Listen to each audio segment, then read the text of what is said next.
Hey, what's up, everybody? My name is CoCo, and obviously, this is ChatterBox Podcast, and I am sitting here with the lovely Morgan Dania. Dania. I was like, how you want me to go? Okay, Morgan Dania. That sounds so grown. It do. Sound grown. Okay, so let's get right into it. What are you listening to right now? I'm listening to a little bit of everything. So let me see. The last song, Trey Songz, Tony Braxton, The Baby. I listen to a lot, so it's not really like I'm like I have to listen to this. I just put my phone on shuffle and let it go. You know what? I think I've been listening to a lot of Meek Mill just because when I work out, that's what like get me up and pumping. Be like, ah. And I feel him. I love you, Meek. Shout out to you. All right, so what have you been reading? Okay, so I've been reading a few different books. And recently, I have been reading The Prince by Makaveli. Okay. I know, right?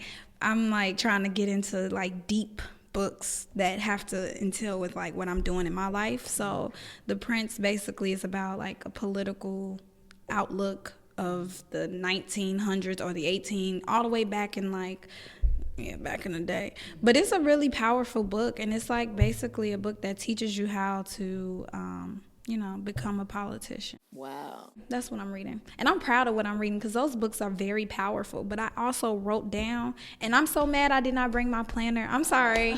I be having so much to say because it's like I wrote down a list of books that I think, in 2020, the millennials should be reading right now. Well, whenever you get home or get back to your planner, send that to me and I'll put it in like the comments. I'll put that list down there. Okay, so what are you watching? Are you watching anything right now? Girl, I don't even watch TV.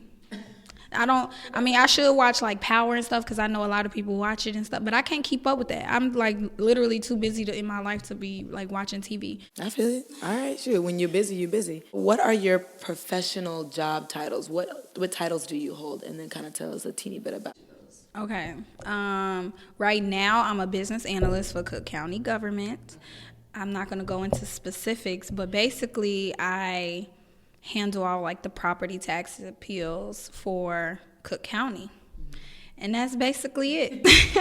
And I also do a lot of like outreach work. So I help educate the public about property taxes and how to even lower them, because a lot of times people don't even know what property taxes are, which is unfortunate, but that's just basically. They don't teach it in any of the schools. It's this information you have to go see. And not just in school, but it's like older people. Like these are people who like own homes, but now millennials are starting to own and purchase buildings and all kind of stuff, and they don't know about this type of stuff. So yeah, I'm also a school board member for District School Board, 3rd Fractional North, District 215. Yeah, I was elected this past April. Congratulations. Yes, thank you, girl. It's only been like 6 or 7 months that I've been in this position, and it's super important, and I really love it. I'm not gonna lie. Like, I love being at the table and knowing what's going on and how to be like an influence. Just more so of having the influence of the decision making. I think that's what I really like about it. We need somebody in those rooms. Then I also hold another position. See, I got a lot. That's why I was like thinking like, So then now I'm also the membership director for the National Black MBA Association. That position, I handle all of like the PR aspects of, the Chicago chapter of this organization. And so I like that a lot because that's just where I get a lot of my opportunity from, like the group itself it's a black individual group, where a lot of business executives, politicians, whoever, and they come together and we help share our network. And I really like that a lot. So, yeah, if you're interested in being a member, come talk to me. Hit me up on my Instagram or something. Her information will all be linked, link below. Will all be linked so you guys can get in contact with her. Cool. So those are my professional titles. Look, clearly, so she don't got time for TV. Like, she don't have time. She's changing the world. Period. Okay, so what made you choose your line of work? Like, all the things that you're involved in, what made you choose to be a part of that? Right. So like I said, I like to be in the room where it happens. That's one. But I think why I chose to go the route that I did was because I just wanted to make a difference. You know, like I went and got my bachelor's degree in public relations, and then I went and got so my minor was in political science, and then I got a master's in public administration with a concentration in business. So with that being said, I didn't know what I wanted to do. Those all are very broad topics, and you can do any and almost everything within those whole like sectors. Yeah, so that's what I studied in college, and then from there I was like, oh, I want to go into politics. And then what I realized was politics, I mean, it's cool, you know what I'm saying, but that's just not where the money is. So a lot of the politicians on the local and state level have other full-time jobs on top of being a politician. So then that's when I started branching off into the business aspect of things. And then I was just like, I liked to be a mover and a shaker. So that's kind of how I got involved. I like to network. I'm very good with networking. I don't know how and why, but I just am. It's like you got your niche. So I did a TED Talk on the power of networking. Yes. Look, y'all, look. Go ahead. It's crazy because who was I talking to? This is how that happened. So I joined the National Black MBA Association randomly. Like, I've never heard of this association before. I just started Googling stuff, and this popped up. And I was like, okay, yeah, I want to be in politics, because they also have a national, like, public administration association as well. But I went to their, like, meetings, and I didn't feel like I fit in. And I'm like, how is it that I don't fit in, and I went to school for this type of work? Like, this is my field. What's going on? So I looked at the MBA, National Black MBA. So then I went to their stuff, and I instantly fit in, and it was like comfortable for me. Like, I felt comfortable. So I'm like, all right, cool. And so I went to the conference. Mind you, I didn't know anybody. Like, I just met these people, and then I went to conference, and from there I networked my butt off. I was just like, you was hustling and finessing, and look. Okay, and so I was like meeting so many high executive people, and I'm listening to what they saying. I'm writing notes down, writing quotes down, and all types of stuff. And you know, I came back, and then they offered the opportunity for me to be the membership director, and I instantly was like, yes. I mean, if this can open up doors for me, then I'll take it. And so from there, the president of the chapter was like, you should educate people on how to network. So that's where I got an opportunity to come and talk on the TED Talk, and then boom, I was like, the power of networking. How was that experience for you? Because I like TED Talks. TED Talks are really cool to listen to. It was scary because at first I was like, when my school, they hosted the TEDx, so it's the smaller version, you know, it's the smaller platform. And so, you know, I had reached out to them, or they reached out to me, whatever, and I was like, I accepted it, and I was just like, okay, now I got to figure out what I'm going to talk about. And I was so nervous, but it was just, I shared my experience on how I got from then at that point where I was to where but now I feel like I need to do another one. Right, you got so many more titles now. I got like so much more stuff that I don't know, that's crazy. But because you're gonna be on the mainstream. Right, the mainstream, exactly. But overall, it was a good platform. I was the only female African American woman, so it was just like, I had to. And then I felt like God sent me there for a reason. So just go on ahead, knock it out, do what you got. You got to do. Let them know that you deserve to be there. Okay, so as a member of the board, so just to go back to that specific title that you hold, as a member of the board, what issues or policies should our listeners be aware of, and how can members of the community help? What can they do to be involved? So, because I can't say too much because, it's very fine lines with that type. And trying to get you in trouble, say what you can. I will say that being on the board, they instantly put me as chairman of the equity committee. So this is like a brand new committee that we are trying to build from the ground up. And when I came into the position, they were like, oh, this is what we want to do, but we're going to give this project to you. Okay. And I was like, okay, so basically with that, an equity committee, what we're trying to do is create equity across the whole district for the students as far as resources. This is a very, very, very important role because that entails everything that the district offers when it comes down to funding, when it comes down to, just resources as far as everything. So my role into this new position is to make sure every student has exactly what they need as far as equity. So right now what I did was I held an application process. So I'm having like subcommittees and the students will get involved because obviously I'm here to represent the students. I feel like I'm talking and rambling. No, go ahead. I'm gonna keep you focused so you good.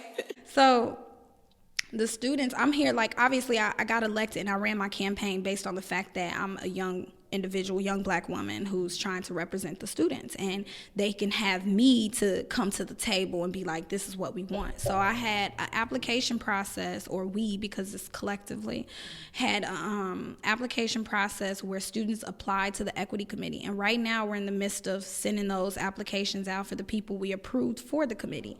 So it's really cool because I'm really going to challenge these students to be a part of like politics in a sense. Oh, cool. See, is there any if a student who didn't know about this has a concern about the policies that are put into, I guess, action in their schools or whatever their district, is there any way? How do they make something happen? How do they change something? Do they come to you, or do they like?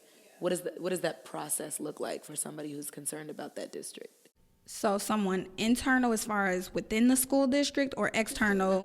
Maybe like a parent. The parents, they got the parent, the PTA, like the teacher parent kind of committee. So like everybody got their own little committee, you know what I'm saying? So either like the president of the teacher or the parent committee or something, like, I don't remember exactly the name of the committee, but it's like they each all have their own presidents, and those people, it's a whole line of hierarchy that you go. It's crazy. But like, for example, if a student wanted to do something, what they could do is, honestly, they could reach out to me personally. I try to make myself very personable. Like, although I'm not always at the school events and at the stuff, like, I try to come to what I can, and when I do, I'm like, I look like them, you know? Like, I look like them, and they like, oh, you, and then I'm super down to earth. Like, I'm very approachable, so, like, I pass out my email if they have any questions, you know, of course, all professional work, you know, through my professional email, but I try, like, this is what I'm here for, so, you know. That's basically that. But if it was a parent or something, they could either come to the board meetings and we have like a comment section and they can get up and say how they feel. And yeah, it's easier for a parent to be like, this is what we want done. But it's not easy for these high school kids to get up and be like, this is how we feel. You know what I'm saying? And they're the ones who it like affects directly. Exactly. Right. So that's why I'm pretty much like, that was my drive. And when I was like running, that was kind of like my, motivation in a sense. But really what kind of got me into that was, at first I was like, I don't know if I'm going to be able to like run. Like, I was doubting myself. I really was just trying to do it just to see what will happen. If this was for me, this was like the beginning of like my political career. And so I was like, this is not too much pressure. You know, it's not an obligation. Like, a lot of politicians get paid and this is a volunteer position. So I'm like, okay, I don't want that much pressure. Let me just see what will happen. Girl, I won, surprisingly, but I was just like, once I started campaigning, that's when it got real for me. You're like, oh, this is something that I've committed to this. Yeah, and I didn't have like any ulterior motives. And like, again, when I was campaigning, I'm knocking on doors and I'm seeing like students who live in, you know, like small like garages and they don't really have a home, and it was really sad. And I'm like, being in high school, I didn't think about this. Like, I didn't think they're like my friends, or not my friends, but other students in the district lived like this, you know? So it's just crazy. But that's what I was like, okay, this is. It gave you more purpose behind it. That's lovely, man. That's dope, because you think of it as like maybe stumbling into this realm, but it was already like set for you to be a part of this, and they needed, you know, you to be that person. Right. But I love it because it's so rewarding. Like, you know, the kids, I feel like nowadays are smarter. Mm-hmm. Yes. They're smart, like, and that's only because they be trying to be grown too. They be trying to be a little grown, you know. But they really smart. So it's just dope to see how they do things now differently. Looking back, I'm like, I wish we would have did something like that, you know. Hindsight is 2020, man. Because I definitely was not concerned about none of that. I wasn't either. I'm just now getting concerned with the stuff that's going on around me. In high school, I wasn't thinking about politics. I wasn't thinking about the news, and I wasn't thinking about none of that stuff. So I'm just surprised to see these kids actually doing that. For example, at TF North, unfortunately, there were 2 students who passed away due to like gun violence. And so, you know, the school or the kids actually arranged a ceremony, like a walkout ceremony. So the kids walked out onto the track and they did like a balloon release and they did a whole ceremony and it went like viral basically. And I was just like, that was amazing because of course when I was in high school, I knew a lot of kids who got shot or passed away or died from an illness, and we didn't think to put something together for them. You know, we might have did something in their tribute or something, but it was like, you know, it's going to be held at their house or whatever. If you want to go. Right. So it was just cool. And they brought out a lot of elected officials. They brought out the parents. They brought out people from the community, people from the county, from the state, you know. So it was just like, they so smart. Like, I'm just so proud of them. I think that also, that's why I'm also in this position, because maybe like, if kids nowadays see people like us in these positions, they'll probably kind of like the light bulb will click on a little earlier for them. You know what I'm saying? Like going back again, we didn't put these types of events on for, you know, our people. And, you know, I think that's because we didn't see our people, like we didn't see them doing this type of stuff. We didn't see like, I didn't have a young person on the school board that I could email and ask for help. I didn't have that. So, you know, that's how we get things done. Yeah, me neither. I didn't even know who the school board members were in high school. You know, I'm like, what is the school board? But a lot of the kids know me and like I'm personable. So I think that, you know, that helps when it comes to stuff like this. You remember like coming up and everybody being older than us, like your doctors, your teachers, everybody was older than us. And now you look around, it's like, wait a minute, everybody who's in these positions is literally like my peers. My teachers are my age. Lawyers are that's so crazy. So we are who that was now. I went to the doctor. This is a side note, but like I went to my doctor and my dentist are both like young, beautiful black like women. And I'm like, how old are y'all? Like, and they were just like, oh, we're 30 or we're 27, 28. And I'm like, this is great. Yeah, we in the same gen. You still a millennial too. So I'm just like, wow, that's crazy how like, you know, I agree with what you're saying. It's good to see our peers, but it's like, it's crazy to see that, oh, we're there now. That's us now. It's our responsibility. So tell me about your transition from being a student into the workforce and the political field. So obviously, if you guys don't know, Morgan has her master's degree, right? You have your master's. So you've been in school for quite some time, and you just started to transition into the other realm. So tell us about that. So when I went to school, it was 2012? That's when I graduated from high school. So when I went to school, I actually went to a predominantly white university, or PWI, as some people say. And I mean, granted, it wasn't typical for me to do that. Like that wasn't something I was like, I have to go to this. Like no, my dream school was like Georgetown or Hampton or somewhere in DC. Like I really wanted to be in DC at a HBC. So I know Georgetown ain't a HBC, but it's still in the populated area, right? That was just like, I just went there because I had scholarship money, things like that. But once I got there, I'm not gonna lie, it taught me how to be a black woman. And that's so surprising. Like, I say that all the time. I'm like, you know, granted, I would have loved to go to a HBCU, but I really feel like I wouldn't have been as successful at a HBCU like I am now. I feel like I would have been just a number because there's so many. Right, there's so many. You wouldn't have stood out. Yeah. But, girl, at Northern Michigan, because that's where I went, Northern Michigan University. So there, I was like the only black girl in a lot of my classes.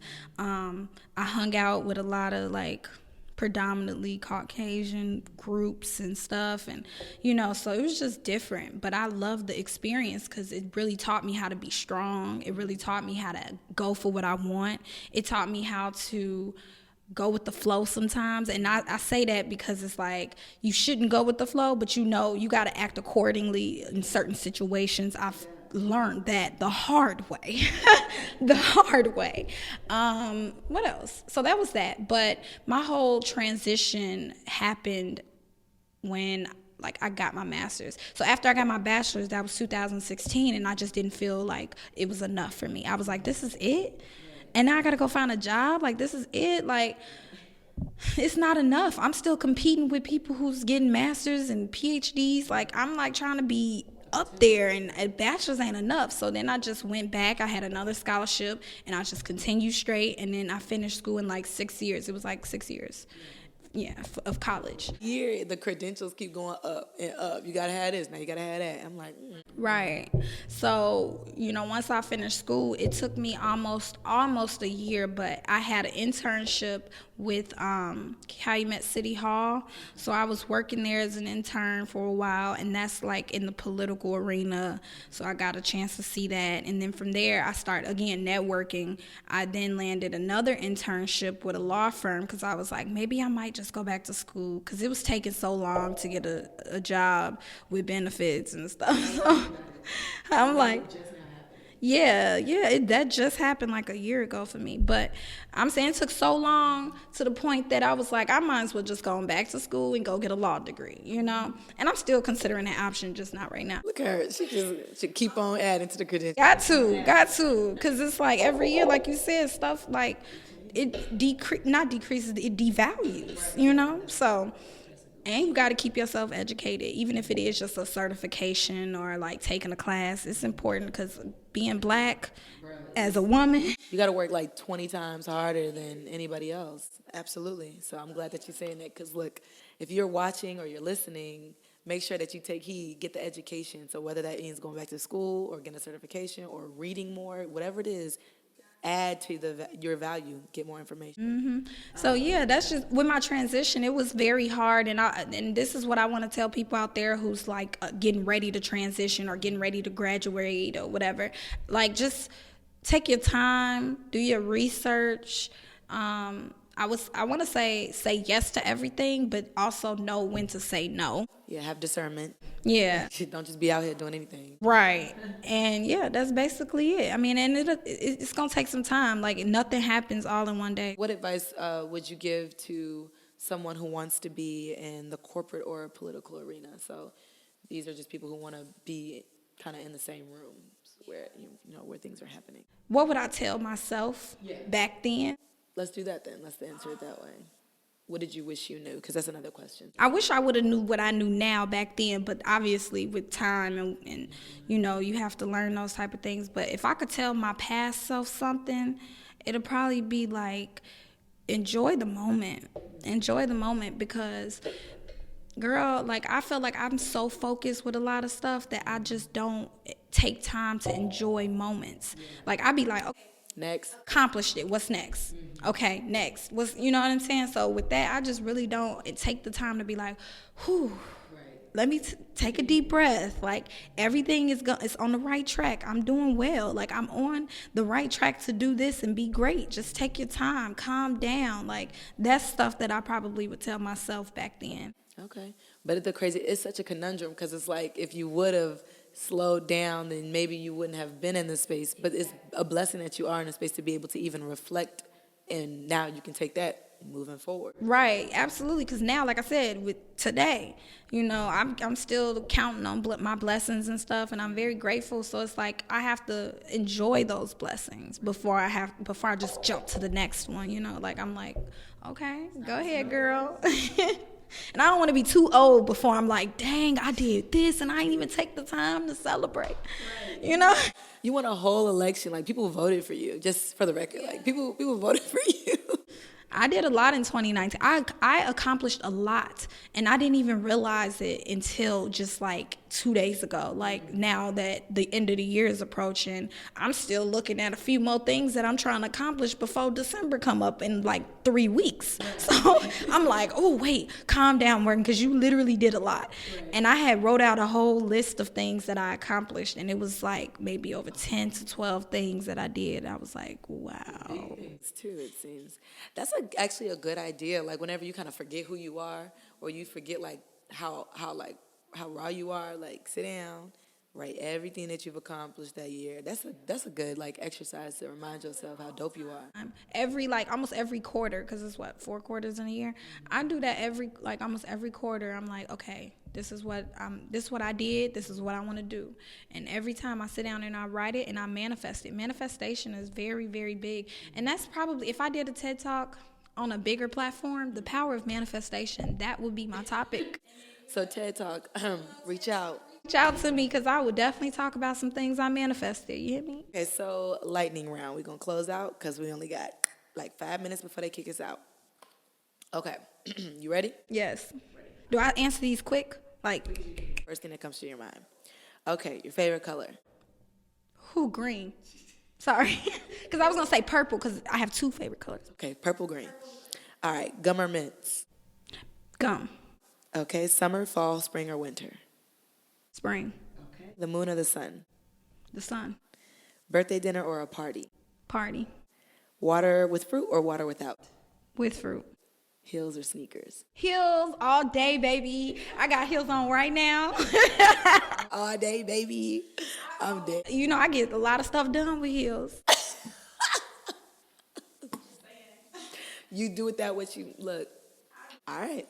Well, Morgan Dania, thank you so much for talking with me today. I think we learned so much, and I hope that all my listeners and watchers or viewers get something from this. So thank you for speaking with me. Yes, and please go follow me on Instagram. Oh, yes. Oh, my bad. It's going to be in the information, but say it.